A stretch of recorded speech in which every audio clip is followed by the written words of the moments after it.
Too Good to Be True Episode 1 Spoiler Alert.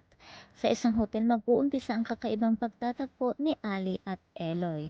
Sinamahan ni Ali ang kanyang kliyente na si Lolo Bart sa hotel dahil meron itong business meeting. Sinamahan niya ito dahil siya ay isang nurse at may oras ang pagtuturok ng gamot ni Lolo Bart. Doon na magtatagpo ang dalawa at mapagkamalan pa ni Eloy na sugar daddy ni Ali si Lolo Bart. Samantala, mukhang interesado naman itong si Tara na makilala ang napakagwapo, malakas ang dating, at mukhang galanteng si Eloy. Gustuhan naman ni Ali ang view sa hotel, kaya niyaya niya si Lolo Bart na mag-selfie. Dumaan naman itong si Eloy at mukhang may allergy itong si Ali sa pabango, kaya bumahan ito nang maamoy ang pabango ni Eloy. Kasunod naman ni Eloy sa Tara na parang sabik na sabik ito sa binata. Kaya sinundan niya ito at sila'y nag-inuman at nagpakilala si Eloy bilang Sid kay Tara. Sa business meeting naman ni Lolo Bart at Lolo Hogo ay tila hindi nagustuhan ni Lolo Hogo ang dalawa ka-business meeting nila dahil scammer daw ang mga ito at manloloko. Habang may kausap si Ali sa telepono, nakita na naman niya si Eloy kasama si Tara. Naamoy ulit ang kanyang pabango at bumahinga naman ito.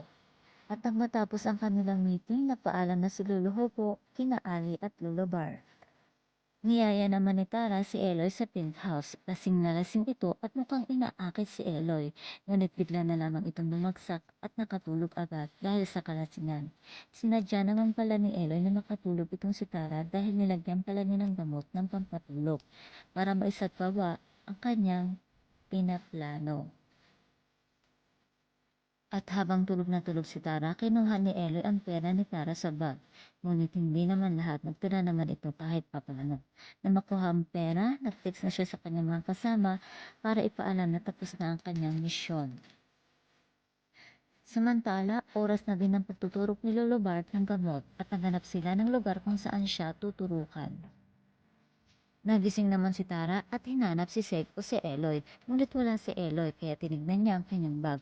Nabawasan ito at galit na galit siya kaya tumawag siya sa security at i-report na nanakawan siya. Tumawag naman si Tox kay Eloy para ipaalam na nagising na si Tara at pinapahanap na ito. Naghanap naman agad ng CR si Eloy at nagbihis siya ng damit. Nang sa ganon, madali siyang makatakas. At doon din pala tinurukan ng gamot ni Ali si Lolo Bart na ang buong akala naman ni Eloy ay may kakaiba silang ginagawa.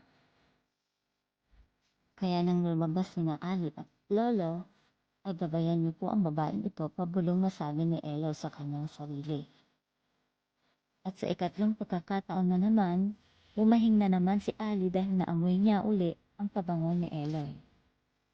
Nang makalabas na si Eloy, nakita siya ng security guard. Nagpanggap itong Japanese at kunwaring hindi nakakaintindi ng Tagalog o English. Dumating naman ang kasama ni Eloy at doon na sila nagkagulo. Nang sumigaw si Tox, agad-agad silang sumakay sa kotse at nakaputok ang security guard. Nadapisan naman si Eloy at may dugo ito, kaya bumalik sa alaala ang nangyari sa kanyang mga magulang.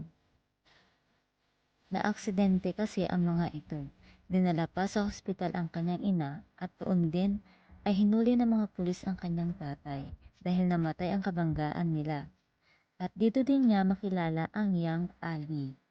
Sa kasamaang palad, namatay din ang kanyang ina. Hindi na rin nakapilit ang kanyang tatay dahil tuluyan na itong nakulong.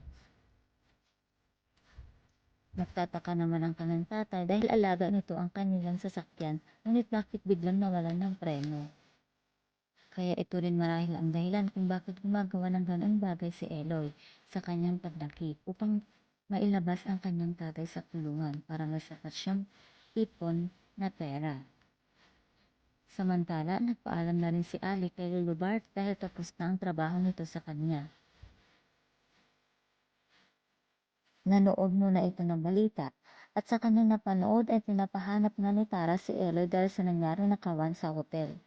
Naalala ni Ali na si Eloy ngayon at ang amoy na pabango nito dahil lagi siyang bumabahing pag naaamoy ito. Ano kaya ang susunod na mangyayari ngayong alam na ni Ali na si Eloy ang hinala nitong kumuha ng pera ni Madam Tara? Abangan!